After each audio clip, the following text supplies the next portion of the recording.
Una pizca de creatividad y otra de investigación. En Caldo de Cultivo hablamos sobre procesos creativos junto a artistas, científicos y otros creadores que hacen cultura a fuego lento. Sumérgete en estas conversaciones que celebran las dudas, las epifanías y los espacios invisibles de la cultura. Conduce Joaquín Jiménez Salvador.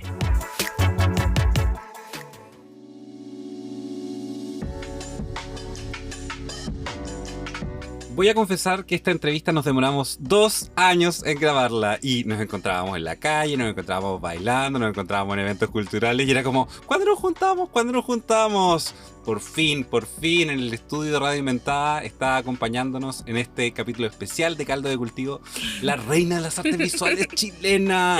Ya la escuchan, quienes la conocen probablemente la pueden reconocer de inmediato. Está conmigo Wiki Pirela. ¿Cómo estás, Wiki? Gracias, sí, muy feliz de concretar, incluso con lluvia y un día súper frío, importante decir. Es verdad, estamos grabando el viernes 22 de agosto en probablemente el día más helado del año, una canallada, pero las ganas estaban, no podíamos frenarlo y era importante y creo que hasta calza un poco, porque en el fondo pensando en tus procesos creativos, pensando en tus cuerpos de obra, hay una cosa con lo doméstico, con la contención, con el hogar, que claramente hace falta frente a un tiempo indómito y avasallante como el que estamos enfrentando afuera.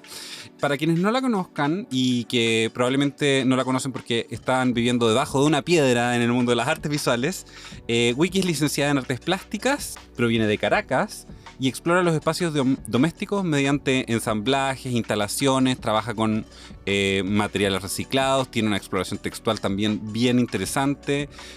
Fue ganadora del Gallery Weekend de el 2022 por Animal Doméstico. Uh-huh. Animal Doméstico. Y bueno, ha expuesto en todos lados. ¿Estuviste en el MACBA hace poco Sí. o no tampoco? Sí. En Matucana 100, en el Corp Artes, en el Centex de Valparaíso y también con nosotros. Y por eso comentaba eso al principio de que es una entrevista que nos tardamos 2 años en hacer, porque cuando el centro estaba haciendo, el Centro Cultural de España, estaba haciendo la exposición de Luna, sobre Luna, Wiki era una de las artistas invitadas e intervino la sala 927 con una obra fantástica también, que se llevaba las miradas del final del recorrido que constituía esa exposición. Pero como saben, este programa no es para hablar de exposiciones pasadas o futuras, sino que abordar procesos creativos. Y Wiki ha sido muy generosa y accedió a contarnos un poquito sobre sus poéticas y sobre sus líneas de trabajo. Y entonces el tema de hoy es lo doméstico como espacio creativo. Entonces, Wiki, entramos de lleno en el asunto. ¿Por qué trabajas con esas materialidades, con esos espacios creativos, con ese universo? ¿Por qué el espacio doméstico? Sí, bueno, nuevamente gracias por la invitación y por todas las flores que lanzaste. Pero más que merecidas, te tiraría más, porque yo soy, esto es una entrevista servil en el sentido de que soy un fan. Ay, gracias. Y partiendo ya de lleno con la pregunta que me hiciste, a mí me interesa mucho el espacio doméstico por varios motivos. Yo diría que principalmente porque en el Cerro de Caracas, que es de donde yo vengo y donde viví la mayor parte de mi tiempo, ocurre algo muy particular y es que son lugares como que tienen mucha hostilidad en el afuera, antes más que ahora. Estos últimos años que he regresado he notado los cambios, ¿no? La gente está más tranquila, se ve menos violencia gráfica que antes. Y bueno, ahí también podríamos entrar en otros temas, pero en ese momento de mi infancia, el afuera constituía un peligro latente, ¿no? Estoy hablando de armas, de drogas, de sangre. Y mi mamá me protegió mucho, me sobreprotegió mucho y ahora lo entiendo totalmente. En ese momento obviamente era incómodo, pero ahora que soy una adulta... ¿Entiendes los por qué? Totalmente. Entonces yo tuve mucho tiempo dentro de esa casa, que aparte era súper pequeña, mi casa es muy pequeña, y mis 4 paredes eran como mi paisaje, en realidad, ¿no? Y aparte, el lugar de origen del que vengo no teníamos mucha plata, no teníamos mucho acceso a la cultura, al paseo. Por ejemplo, nosotros jamás nos fuimos de vacaciones, ¿no? Nuestros paseos más amplios eran ir a visitar a mis tías y era a encerrarnos en otra casa, ¿no? Entonces, para mí el paisaje era la casa. Y de ahí yo creo que tiene esa relación directa y tan concisa, ¿no? de lo que abordo. En el fondo, lo doméstico es un reflejo biográfico y también una expansión de los dominios que estaban más circundantes, como más cerquita, ¿ya? Pero eso también es una realidad que ha ido cambiando. Entonces, ahora ya no estás en Caracas, estás en Chile y has desarrollado mucha obra desde ese lugar. Entonces, me interesaría también pensar cómo has traducido tu espacio doméstico inicial, ¿ya? Que en el fondo estaba vinculado a la cosa familiar, biográfica, etcétera, a convertirlo en una poética que dialoga con personas en espacios no domésticos, porque en el fondo se presenta no solo en galerías, sino que también interviene en espacios y otros lugares, que creo que también es algo que deberíamos conversar más adelante. Pero en el fondo, ¿cómo ha sido traducir este espacio doméstico a espacios públicos? Sí, eso me encanta porque una de las reflexiones que he tenido a lo largo de este tiempo, a través de las imágenes y de todos los procesos que vengo llevando a cabo, es expandir la casa, ¿no? Es pensar ese hogar también como algo metafórico que se puede traducir en amplitud, que se puede traducir en video, que se puede traducir en una pregunta. Como que tus paredes ya no son esas 4 paredes que veías en tu dormitorio inicial, ¿no? Sí, porque se expandieron, ¿no? Y yo siento que siempre tengo paredes, pero no necesariamente esas paredes son esos cuadrados, ¿no? Yeah. Son muchas veces interrogantes, son muchas veces dudas, son muchas veces cosas que voy atajando de lo que voy viviendo o de lo que veo que otras personas viven. Por eso para mí la casa ya no constituye solamente un sitio fijo, sino más una filosofía personal de vida. Quizás más vinculada como con la idea de habitar un espacio que solamente estar dentro de como el espacio privado que se llama, ¿o no? Tal cual, exacto. Y estas traducciones de tus nuevas casas expandidas tienen un montón de trabajo con materialidades, con objetos recolectados, como estas cosas que tú dices que vienes atajando, como ¿de dónde surge el empezar a trabajar? Como esta es una pregunta formal y terrible, pero en el fondo, ¿cuáles son tus procesos creativos para recopilar estos materiales con los que vas construyendo tu obra? Sí, mira, a mí me encanta. Siento que tengo esta necesidad de ir recogiendo cosas. Ahora estoy tratando de que no sean tantos objetos porque ya mi habitación no aguanta. El Diógenes terrible. Tal cual, estoy haciendo un trabajo para salir de muchos Necesito objetos. vaciar la casa. Sí, tal cual. Pero sí siento que soy muy recolectora en el sentido de que cuando voy caminando por la calle, cuando hablo con mi gente, en las notas de WhatsApp, en las películas que veo, en la música que escucho, siempre estoy tratando de recoger las cosas que me hacen sentido, o que me gustan o que me disgustan. Y en esta recolección, como te decía, ¿no? Puede ser objetual o puede ser también como del pensamiento. Voy anotando todo, por eso también tengo muchos diarios o cuadernos. Que en sí ya son una obra, ¿o no? Sí. Como me imagino que se van construyendo. Tú tienes como una caligrafía particular y eres una persona preocupada de los detalles, entonces me imagino cómo serán esos diarios, como que son libro objeto, seguro, ¿o no? Sí, tengo muchísimo libro objeto que he hecho. Tengo aparte de libro objetos diarios que ya vienen siendo más como mi día a día, ¿no? El volcado biográfico. Sí, Ya. total. Tengo cuadernos para todo. Tengo uno para los sueños, tengo uno para lo que voy gastando. Me encantan. Si me quieren regalar algo, pueden ser libretas. Ah, miren, eso yo creo que galeristas, artistas y fanáticos ya saben que regalarle a la wiki.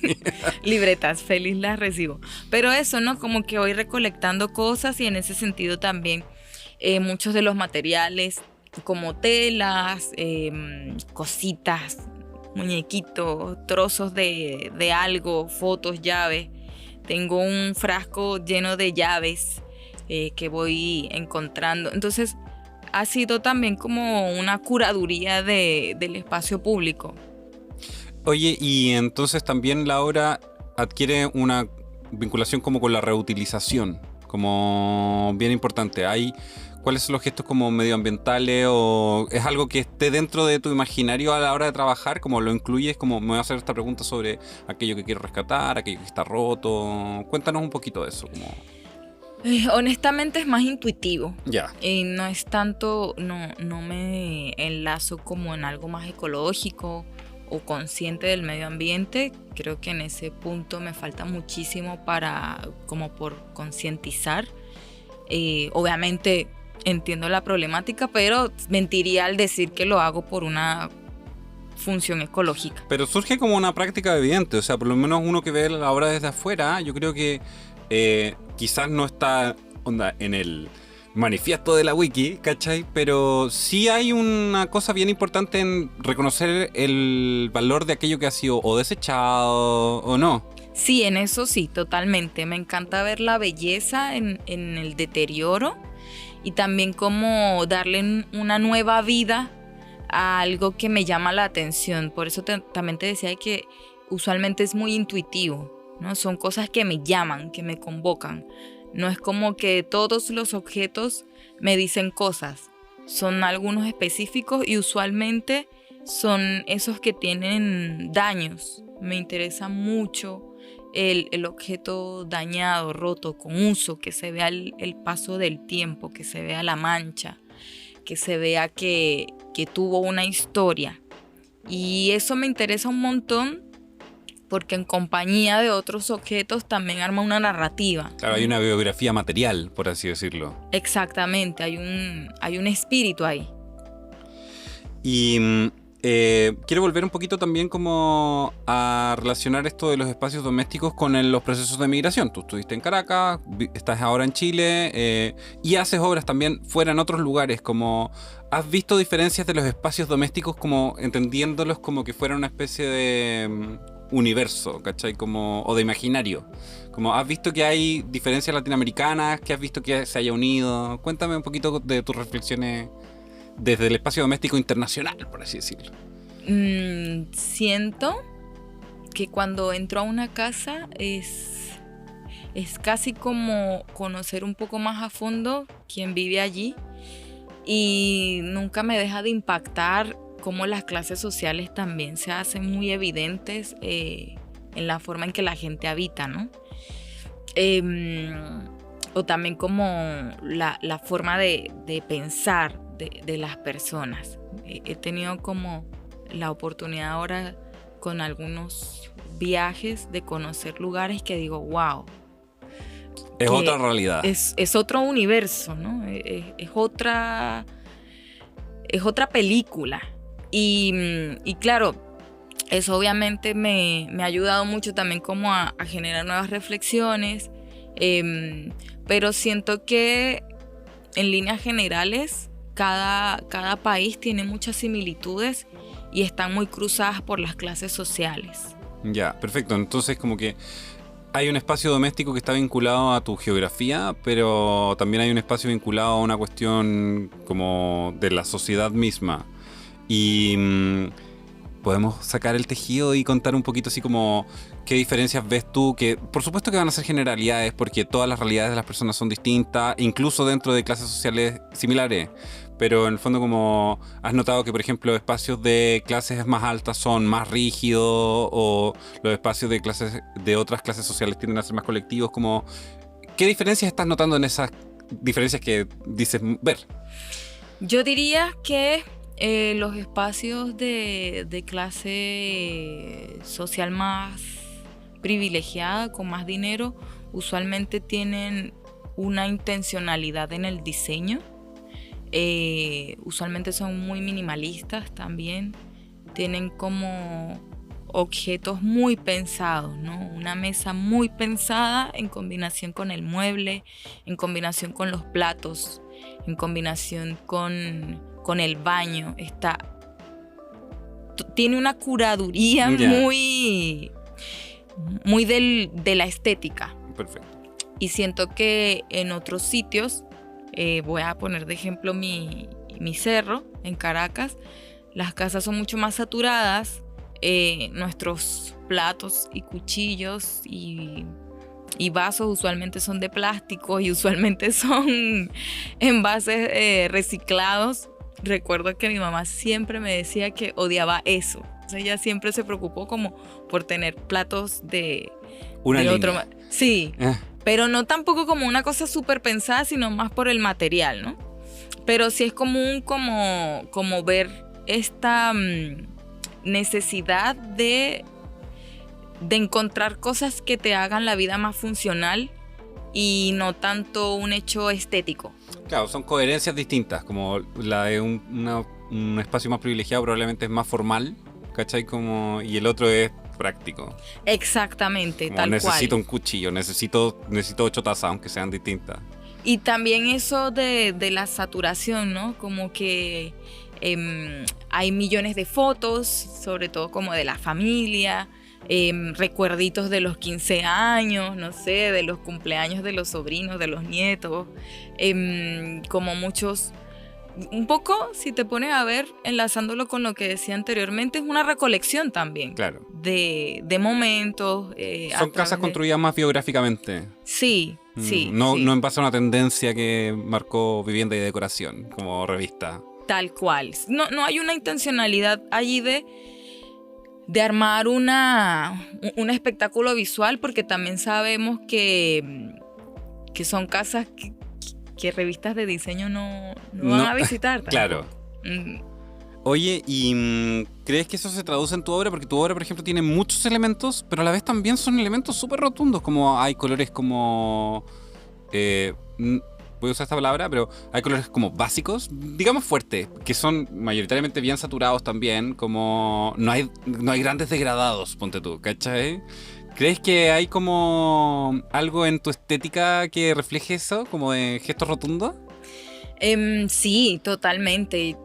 Para mí, mi vida en Caracas es no sé, siempre cambio el porcentaje, pero yo diría como un 80% de mi obra y de la forma en la que veo la vida y de la forma en la que la afronto también. Y también esa saturación, ¿no? Siento que como artista visual nunca es poco. Para mí siempre... A mí eso es algo que me encanta de tu obra, es como voy con todo, ¿cachai? Sí, la saturación, me encanta la saturación. Y eso obviamente está muy enlazado con lo que es el cerro. El cerro es saturado, es material sobre material sobre material, pintura sobre pintura sobre pintura, suceso sobre suceso sobre suceso. Los espacios de silencio son muy pocos. Pasan como 10.500 cosas en una hora porque hay demasiada gente y pasan... O sea, es realismo mágico. Claro. Sí. Ah, va por eso. Y es curioso porque en el fondo tú tomas un espacio que, por lo menos, no sé, quizás desde la idiosincrasia, voy a hablar de hecho desde mí, porque como se puede percibir como un espacio mucho más chiquitito, más reducido, más íntimo, que lo sacas hacia afuera. Y me gustaría saber cómo enfrentas ese proceso, porque finalmente, claro, tú construyes espacio desde lo doméstico, pero eso significa sacar mucho de tu biografía, sacar mucho de tu identidad. ¿Cómo lo enfrentas para que en el fondo no extractivizarte a ti misma también? Que debe ser algo que se genera en tensión. Sí, no, es muy buena pregunta. También me la hago a mí misma cada cierto tiempo. Yo siento que hay una anécdota de la universidad que me ayudó mucho como a eso de abrirme, y es que yo estudié grabado, y el grabado en la universidad es bueno, el grabado en general es muy colectivo, es una práctica bien colectiva en el sentido de que las máquinas son mucho más grandes, ¿no? Como las prensas. Claro, comparte los espacios, las herramientas. Tal cual. Y a mí me costó mucho eso porque me daba mucha vergüenza que vieran el desastre que estaba haciendo. Pero también fue muy lindo porque aprendí a dejar la vergüenza de lado. Me enseñó mucho a que no importa si lo estaba haciendo bien o mal, si la estaba ultra embarrando, no importaba, porque perdí ese miedo a la mirada de los demás, ¿no?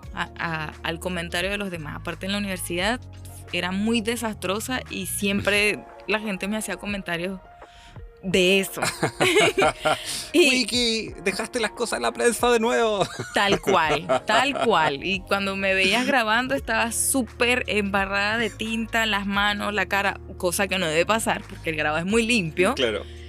Yo debo decir que yo puedo dar fe de esto, incluso cuando la vi pintando una pared, como con el pelo tomado, así como, y manchas por todos lados. Yo decía como, ¿qué es esto? Como con el buzo lleno de pintura. Exacto. Eso mismo, pero en la universidad, pero más complicado porque era tinta de grabado. Claro, no la sacáis más.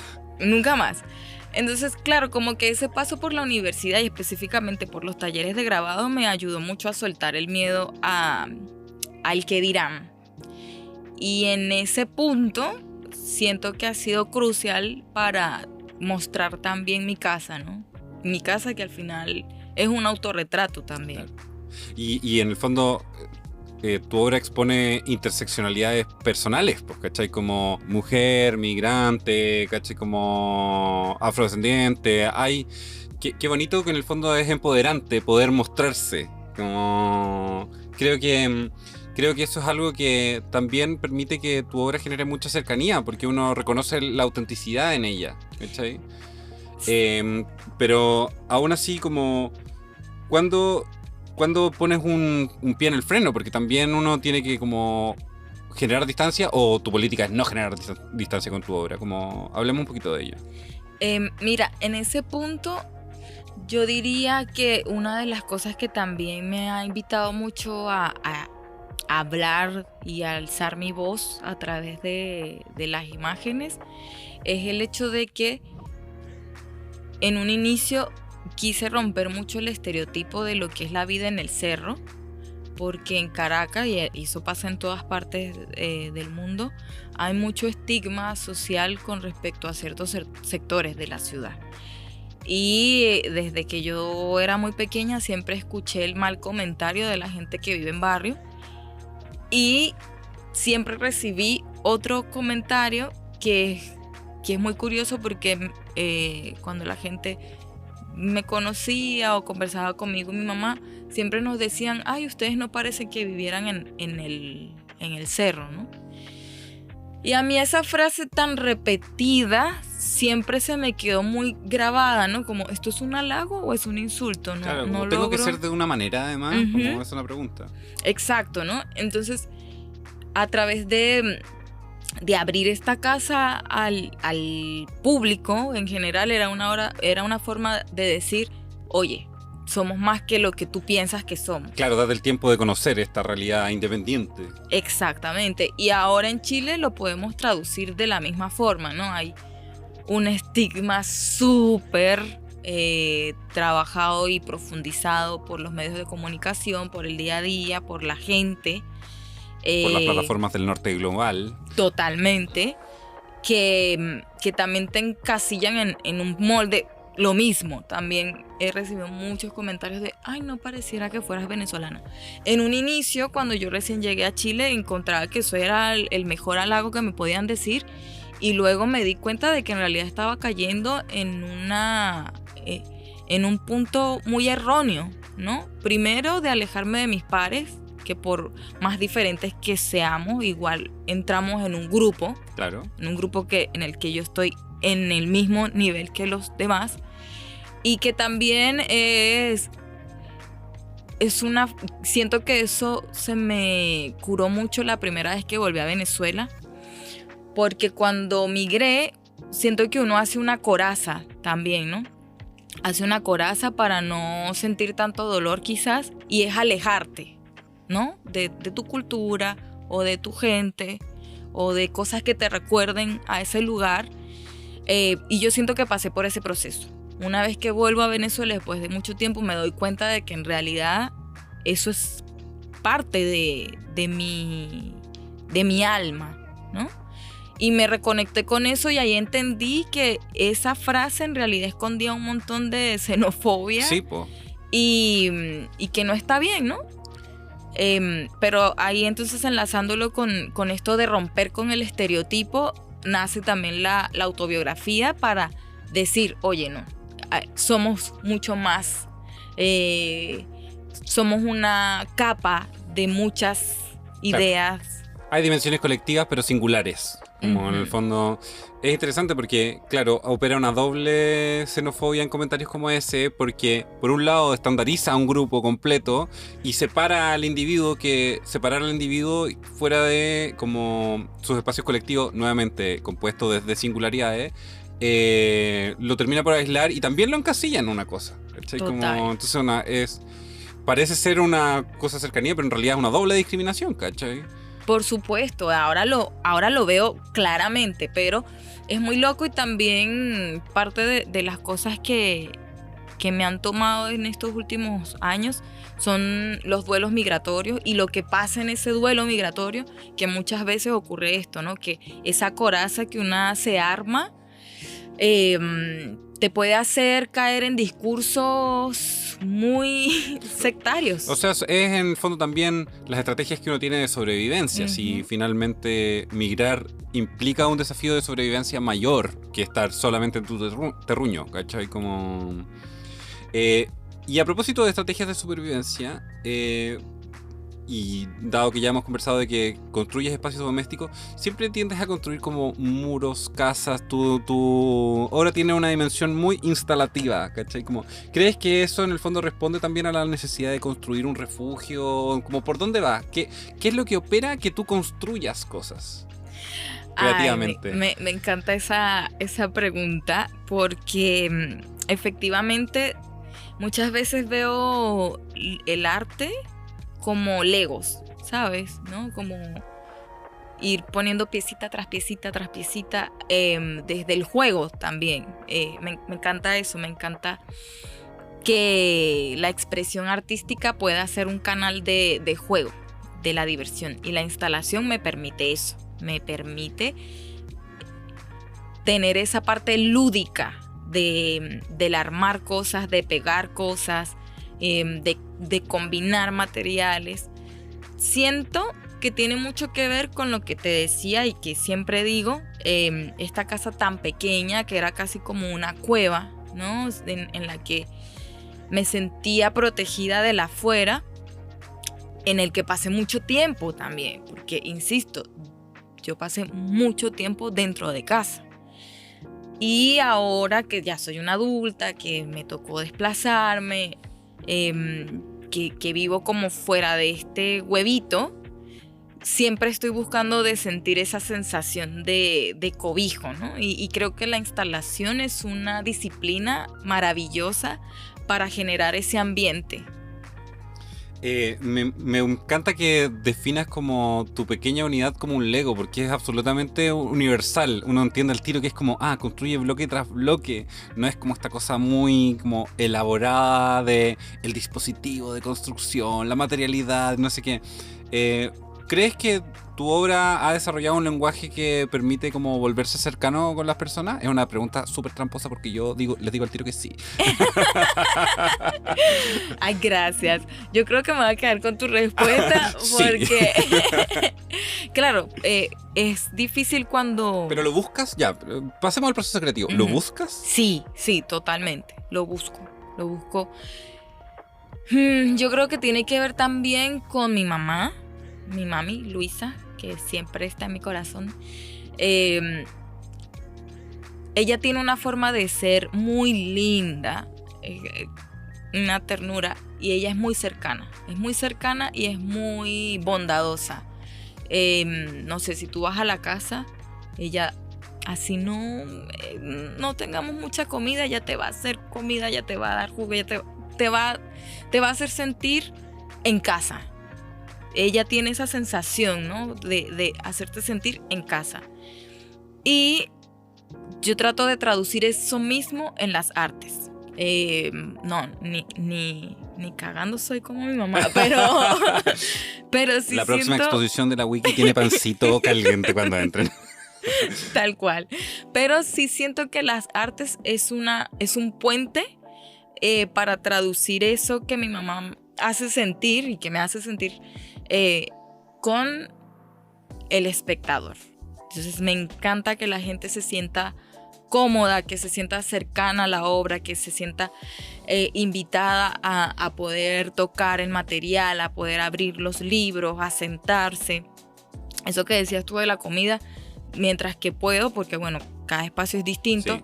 Mientras que puedo siempre me gusta tener como alguna comidita, algún agasajo, música, porque eso también hace que el espectador entre desde otro filtro, ¿no? Claro, en el fondo es construirle una casa, un espacio doméstico, biográfico, discursivo, pero con un tapete de bienvenido, ¿cachai? Como... Sí, y creo que enfrentarse, o sea, pensándolo como público, enfrentarse a una obra desde esa horizontalidad un poco de estoy aquí, no sé qué es esto, pero la estoy pasando bien. De compartir un espacio finalmente, porque en el fondo creas espacios para que sean compartidos y habitados. Sí, tal cual. Esa sensación a mí me encanta. Obviamente es muy legítimo que algunas personas sientan totalmente lo contrario, claro. y todo bien con eso, pero a mí particularmente sí me encanta eso, hacer sentir a gusto a las personas que van, porque aparte pienso que la gente que va a exposiciones te está dedicando un tiempo, te está dedicando un pasaje, te está dedicando un traslado, ¿no? Y energía también, como para entenderlo, entrar en diálogo. Total. Entonces me gusta que la retribución sea en ese sentirse en casa. En el fondo la instalación también es una instalación de afectos. Sí, total. Oye, y ya hemos hablado de varias materialidades que constituyen tu obra, como hablamos de la saturación, de la recolección, ahora hablamos un poquito de los afectos, de la construcción del espacio doméstico y todo, pero también hay una dimensión en el texto, como que siempre he notado que tienes como varias relaciones con que imagino que tendrá que ver con esto de los diarios, de las libretitas, como... ¿Qué piensas al respecto? ¿Por qué incluyes texto en espacios tridimensionales? Como... Sí, bueno, como bien lo retomabas tú. Ah, lo intuyo bien. Sí, porque lo mismo que te comentaba. Siempre he sido fan de los cuadernos y anoto muchas cosas. Entonces, parte del trabajo más visual e instalativo siempre viene del texto. A mí me pasa que tengo muchos complejos con la escritura, porque siento que tengo como errores ortográficos y de puntuación.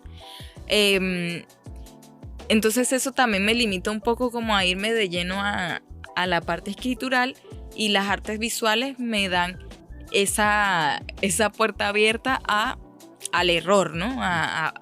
Porque es una compañía. Es que la gramática no puede contener tu fuerza creativa, así es eso. Pero no sé, creo que con cosas más internas, ¿no? Pero lo que sí me gusta es que este espacio del mundo más instalativo me genere la oportunidad de poder mostrar esa parte textual. Sí, porque en el fondo también generas narrativas sobre tus espacios. Tus espacios habitan, no tienen muchos espacios para instalarse, es decir, como uno puede recorrerlo, solamente situarse en un espacio, pero ese texto también ayuda a decodificarlo, ¿o no? Totalmente. Eso que dijiste es clave. A mí me encantan las narraciones, me encantan. Y también pienso mucho mis proyectos en base a cuentos, ¿no? Por decirlo de alguna forma. Creo que en Animal Doméstico está mucho más ejemplificado eso del cuento abierto. y me encanta generar esas narrativas, por lo mismo que te decía, que soy una recolectora de cosas. Soy una chismosa empedernida y me encanta acumular historias, narraciones, y siento que en cada proyecto que voy haciendo también trato de generar una historia. Y ahí el texto, bueno, forma protagonismo principal. Oye, y ya pensando en las historias del futuro, como... Porque ya pasó La Reina, ya pasó Animal Doméstico. No pasó en realidad, sino que son obras que siguen siendo parte de un cuerpo grande. Cascarón también. Pero, ¿qué narrativas quieres vehicular ahora? ¿En qué estáis trabajando? Cuéntanos un poquito. Así, sí que yo también soy chismoso. Como, ¿qué líneas estás explorando hoy? ¿Por dónde están yendo tus procesos creativos? Uno, quien te diga que no es chismoso te está mintiendo. Es verdad, ¿cierto? Sí, es que es una cosa inherente al ser humano. Total. Estamos hechos de historia. Total. Es hora de transparentar. Claro. Eso por una parte. Ahora estoy trabajando con La Virgencita de las Cucarachas, que es una narración en la que le estoy metiendo mucho empeño, mucho ánimo. La Virgencita de las Cucarachas es la Virgen de las y los migrantes. Es una invención que me llevó un día en mi cabeza, todavía ni sé muy bien. No sé si fue de un sueño, no sé si fue que lo pensé. Eso me parece también muy místico, ¿no? Como que la aparición de la Virgen en mi vida, no recuerdo muy bien ¿No hay un componente de formación católico o religioso? No soy para nada religiosa. Me encanta la fe en las personas. Siento que para mí es muy inspirador ver la fe en las personas. Es un don, en teoría. Sí, ¿no? Porque creer en algo que no ves y creer con tanta fortaleza es algo que no todo el mundo tiene. Yo siento que no lo tengo tanto. Y tiene mucho sentido lo que me estás diciendo como con tu propia obra, porque en el fondo es un refugio, ¿cachai? Como yo tampoco soy una persona religiosa, pero cuando tú veis a una persona realmente religiosa, sea la religión que sea, ves que tiene como un cascarón, una protección, una película protectora. Como... Total. O sea, es como un fuego vivo. Y esta virgen que es ficticia, pero cada vez se hace más real, y eso me parece muy interesante, cómo uno puede ir construyendo sus propios símbolos. Insisto, más que una idea religiosa o algo así como cercano a lo católico, a pesar de que estéticamente es muy cercano a lo católico, porque la estética de los católicos me parece genial. Nace con la intención también de agarrarme de algo, ¿no? No siento que en la actualidad en Chile, quizás mucha gente esté en desacuerdo conmigo, yo creo que mucha gente va a estar de acuerdo, cuando uno es migrante no tiene una institución a la que ir y pedir ayuda, porque usualmente o te tratan muy mal, hay un sistema de castigo súper internalizado. Entonces, si te pasa algo, tú no sabes a quién ir, ¿no? Vas con tus amigas, amigos, pero no hay una figura institucional en la que refugiarte. Y allí nace esta virgen, porque también es un símbolo de bueno, me agarro de ti, ¿no? Te tomo la mano a ti. Entonces la Virgencita de las Cucarachas es esa representación también de este insecto que resiste todo. Resiste a todo, pero que también nos causa mucha repulsión, ¿no? Entonces, esa contradicción, que aparte la migración está muy enlazada con eso, en el sentido de que la migración es súper antigua. Si uno revisa la historia, está cargada de movimientos migratorios. Todos tenemos en nuestra sangre y en nuestro ADN la migración. Claro. Y al mismo tiempo nos causa tanta repulsión, ¿no? Y ahí hago como ese paralelismo con la cucaracha y esta virgencita que también... ¿Qué refugio? Como, qué bonito que en el fondo tu obra, explorando incluso imaginarios que son prestados, como los de la fe, vuelven a hablar de sincretismo, de espacios de refugio, de discriminaciones, porque, claro, parece muy amable. A mí esta es una de las cosas que me atrapa harto de tus poéticas, que es como, parecen muy amables, pero también son muy descarnadas. Como... atraes con miel, ¿cachai? Como... Tal cual. De todas maneras, Muy eso es Libra. algo. Sí, eso es una característica. Yo creo que ya estamos llegando al final, pero quiero agradecerte mucho esta entrevista, onda como a ver, que nos abras tus procesos creativos, que nos cuentes un poquito de lo que estás haciendo en el futuro y nada, agradecerte nuevamente y espero que nos podamos volver a encontrar no solo en las salas de arte, sino que también bailando en una fiesta o en las casas. En los espacios domésticos. Me parece genial. Muchas gracias a ti por la invitación. Espero que salga después muy bien en la edición. Todo va a salir muy bien, por supuesto. Ha sido risas y reflexión. Así que agradecemos a todas las personas que están escuchando el programa y los invitamos a compartir. Yo personalmente les invito a vincularse a la obra de Wiki, que tiene como mucha fuerza y, como ven, tiene muchos derroteros creativos. Muchas gracias por acompañarnos en esta nueva entrega de Caldo de Cultivo. Chao, chao. ¡Chao!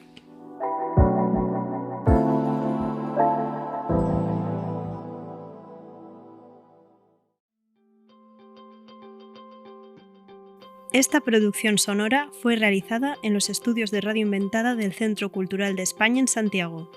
Las opiniones vertidas en este programa son de exclusiva responsabilidad de quienes las emiten y no representan necesariamente el pensamiento de Radio Inventada o el Centro Cultural de España en Santiago. Editor general de Radio Inventada, Joaquín Jiménez Salvador. Postproductor, Fabián Flores Corbalán. Todos los derechos reservados.